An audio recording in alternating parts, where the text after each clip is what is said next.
Hi, and welcome to Bacharach's webinar on EPA Section 608, specifically the 2019 Refrigerant Compliance Checklist and Guidelines. We'll be your hosts. My name is Tony Powell, Strategic Account Manager. And my name is Adam Marsh, and I'm the Product Manager for Refrigerant and Energy Management. And let's start off with a quick background to Bacharach, the company itself. Yeah, sure. So this year is actually Bacharach's 110th birthday. We have a long-standing experience in gas detection, in particular in refrigerant, and as such have been significantly involved in refrigerant management and the associated markets.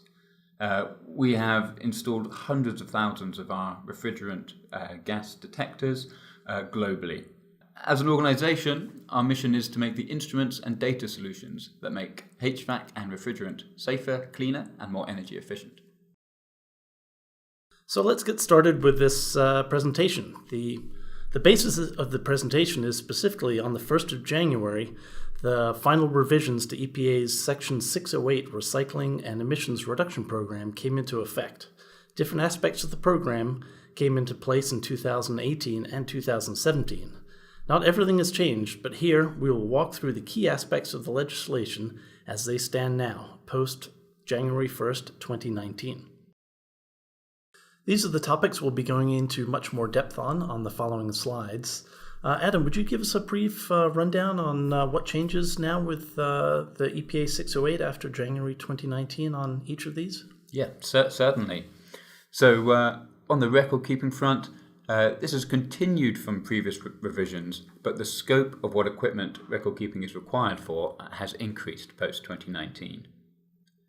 Leak rate calculations remain central to compliance, and again, although they haven't changed, we're going to go over them here just to make sure that's thoroughly understood by the audience. Equipment leak thresholds define when actions are required on appliances, so a deep understanding of that is key, and these have also reduced post 1st of January. The leak repair timeframes, leak inspection requirements, and retrofit and retirement timescales all remain some of the critical areas of compliance for equipment. It's really important that the right actions are done in time. This is central to compliance, and so we'll go into some detail explaining these. And lastly, brand new for 2019 is the requirement to report annually to the EPA on chronically leaking appliances, and so we'll explain what that means too. Number 1, robust record keeping. Record keeping is the number one responsibility for equipment owners and operators. Records are the means of proving that the regulations have been followed, and the EPA clearly assigns a responsibility for record keeping of operational equipment on the equipment owners or operators. As we highlight here, asset maintenance and operational records are required for all equipment with over 50 pounds of Class 1, Class 2, or non-substitute refrigerants. We'll clarify those in just a moment. And a far lower size threshold exists for refrigerant removal. Refrigerant removal records are required whenever refrigerant is removed from any appliance with only 5 or more pounds of refrigerant. All records must be kept for a minimum of 3 years. So, when are the records required? So, records are required whenever an appliance, a refrigeration circuit, is maintained, serviced, repaired, or disposed of.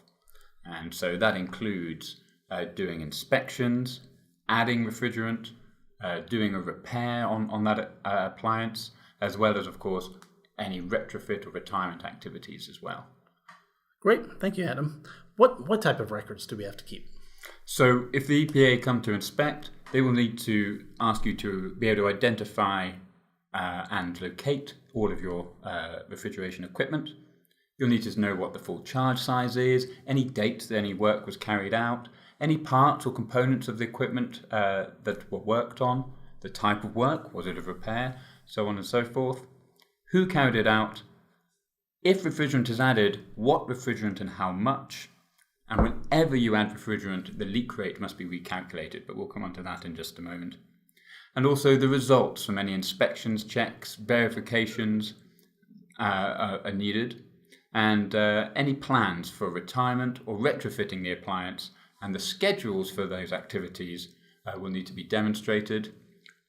Further, you also have the ability to ask for an extension for these work, provided particular criteria exist. And if you've done that, you will also need to prove that you have requested that extension to the EPA.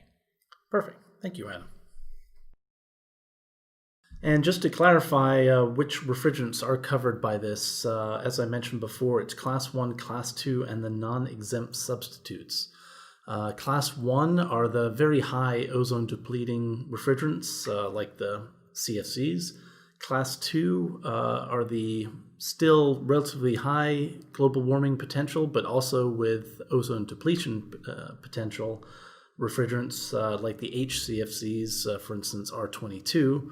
And then the non-exempt substitutes would be your HFCs and HFOs, which have no ozone depletion potential, but have mid to high global warming potential.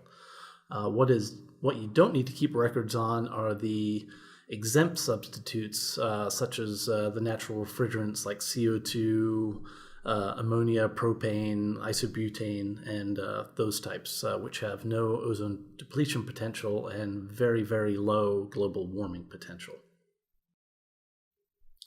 So for the second part of our checkpoint here, let's get into the leak rate calculations. We have here up on the screen here, there's two different ways to calculate it. There's an annualizing method and a rolling average method. We find most people tend to use the rolling average method. And so Adam, could you explain the rolling average method and then maybe perhaps go through an example? Sure. So it's just much clearer and simpler than the annualizing method, and so we recommend using that. The EPA simply state that the same method must be used for all appliances across your record keeping. So whichever one you do choose, just make sure you're consistent. And also the leak rate must be calculated every time refrigerant is added or removed from the appliance. So the rolling leak rate simply takes the amount of refrigerant added over the last 365 days for your appliance and divides it by the amount of refrigerant in the full charge. Multiplying by 100 gives you the percentage. So ultimately, in the example, if you have a full charge of £2,400 and over the last 365 days you've added 200, that's a leak rate of 8.3%. Now that £200 might be just one addition, or it might be multiple additions that sum up to that £200. The key thing is you're taking the total amount that has been added over the last 365 days. And hopefully that makes that clear. Thanks. So for point 3 of our checklist, let's get into the equipment leak thresholds.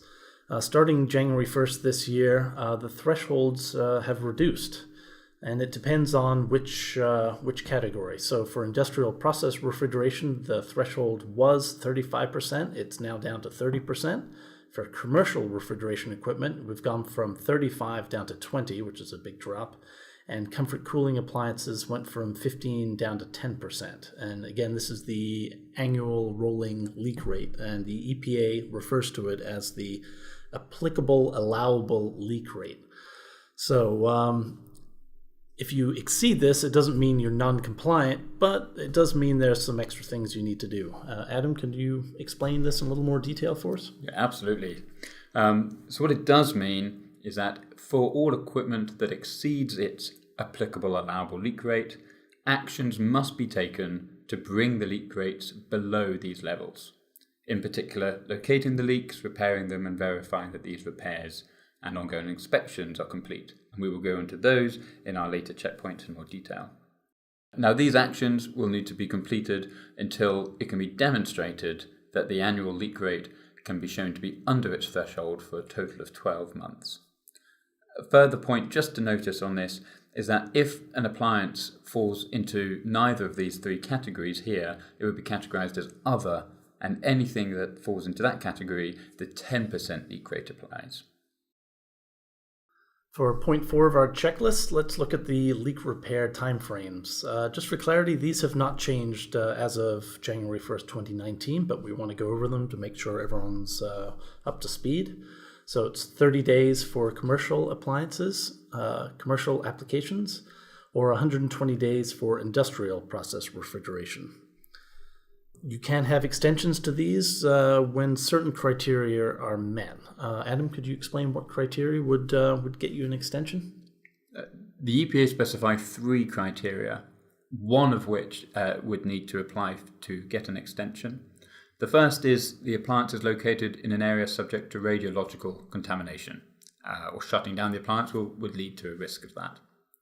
The second is that requirements of other regulations make a repair within this time frame impossible. Or thirdly, components that must be replaced as part of the repair are not available within the 30 or 120-day time frame. If you are applying for an extension, there are specific documentation requirements that you need to cover, and you must submit this request to the EPA before your 30 or 100 days is up. You are at that point, however, welcome to assume that the extension has been granted unless the EPA get back to you.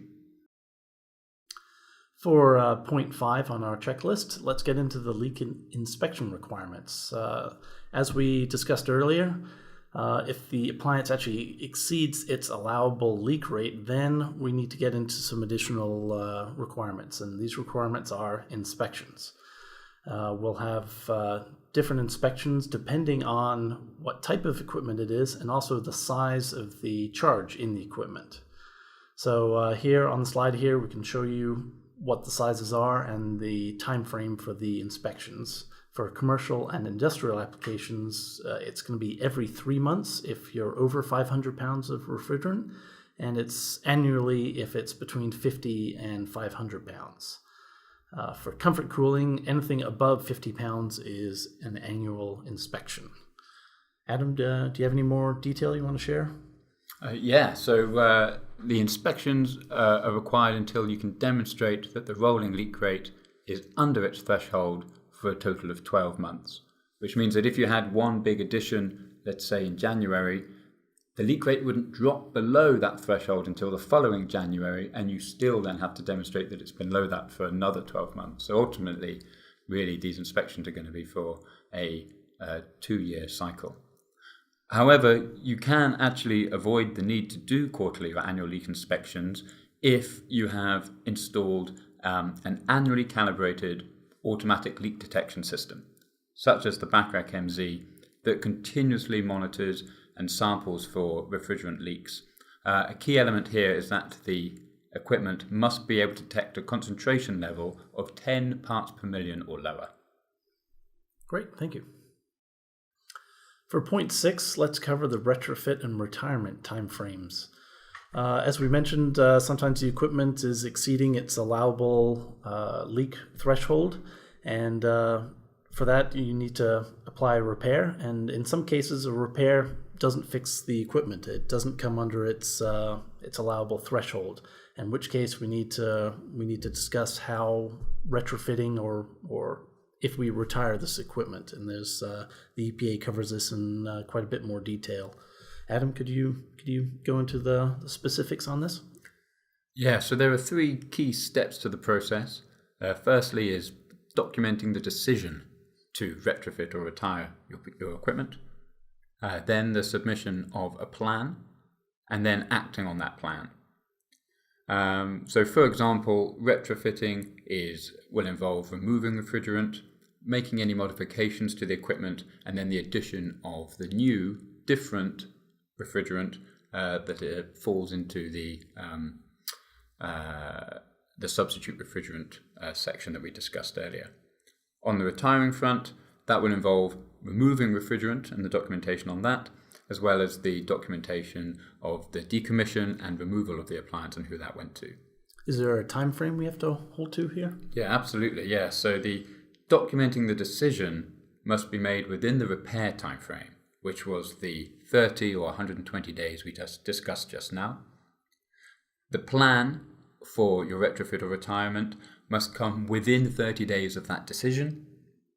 And then the actions acting out to your retirement or retrofit must be within 12 months of the plan. And detailed documentation of each of these steps is required to be kept by the equipment owner to be able to be demonstrated to the EPA. And that's also has to be kept for 3 years, as stated earlier? Absolutely. Okay. Thank you. For the last point, let's cover chronically leaking appliance reporting. The EPA specifies chronically leaking appliance as any appliance that's leaking more than 125% of its total charge annually, or as a running average over the last 12 months. So how is this requirement different than our previous requirement for the leaking or the decommissioning of leaking equipment, Adam? So the key difference here is that to present your reporting to the EPA for all other elements is on demand of the EPA. So they come and knock on your door and you need to demonstrate your record keeping. With this one, it's mandatory that you deliver it to the EPA. So you need to be proactive on this one. That's right, yeah. You need to deliver it before March the 1st of the following year. And it needs to detail the efforts and actions that you are taking to repair this appliance in particular. Got it. That makes sense. So that concludes our discussion of the EPA Section 608 checklist, where we went into some detail on the specifics of what the EPA requires, specifically what changed for 2019, this past January 1st coming into effect. The links that were in those slides to the EPA are listed on this webpage. Feel free to click on them and get more detail about what the EPA requires on each of these points. And it may seem rather complicated to follow rather onerous to comply with all these requirements for the EPA, but Bacharach does make this simpler for you. And we have with our refrigerant management products and services, we can simplify this task for you. And we'll go into a little more detail on this. Bacharach can support you here in two ways. First, we have industry-leading fixed and portable leak detection, and we have refrigerant management software that'll help you track this and stay compliant. On the refrigerant management hardware side of it, we have the HGM MZ refrigerant leak detector. And this is industry-leading leak detection, which will detect leaks down to 1 ppm and can monitor up to 16 different areas via an aspirated refrigerant monitor, and can track over 50 different refrigerants accurately over your entire enterprise. And also, continuing on with the same theme, we have the same technology that's in our wall-mounted leak detection system we have in a portable system. So it'll also give you down to 1 ppm refrigerant leak detection in a portable package, which can be used by your technicians to pinpoint the exact leaks in your systems. And to really simplify compliance with EPA 608, we also offer the Parasense platform, which Adam will go into a bit more detail on. Thanks, Tony. The Parasense platform is designed to simplify compliance and support your refrigerant management strategy to reduce your refrigerant consumption and costs across your enterprise. It's available online, so technicians and equipment owners can access it to make and review records, analyze and report refrigerant usage, and of course your compliance status. So we have distilled the legislation actions down into procedures and tasks that are easy to follow and implement. And we call this our regulation workflow. And this just lays out simple step-by-step actions to take to work through each of the requirements of EPA. The required records are split across each process, so you can be confident as you work through each step that all your records are being kept and compliant with the EPA needs. And all the required actions, such as repairs, inspections and tasks for retiring or retrofitting, are scheduled in the compliance calendar. So this allows you to plan and coordinate your internal and external teams and partners. The refrigerant reporting provides full visualization of your refrigerant consumption across all appliances, all sites across your enterprise, so you can identify your best practices and opportunities for improvement. And then also, compliance reporting is available on demand in one click, including EPA, Green Chill, and CARB. Thank you very much for your attention for this webinar about the EPA 608 checklist. Below, on top of the EPA links we discussed earlier, we will also have a link to our EPA 608 checklist, and also a link to sign up for a demonstration of the ParaSense platform. Oh yeah, sign up and we'll personally give you a demo. In particular, we can guide you through the compliance calendar and the regulation workflow to show how these features save you time, provide confidence in your compliance, and ultimately drive down refrigerant consumption and cost. So please do sign up for this offer of a free demo. Follow the link below. Thank you very much. We welcome your comments and suggestions. Please use the comment section below. And again, thank you very much. Thanks, everybody. Bye for now.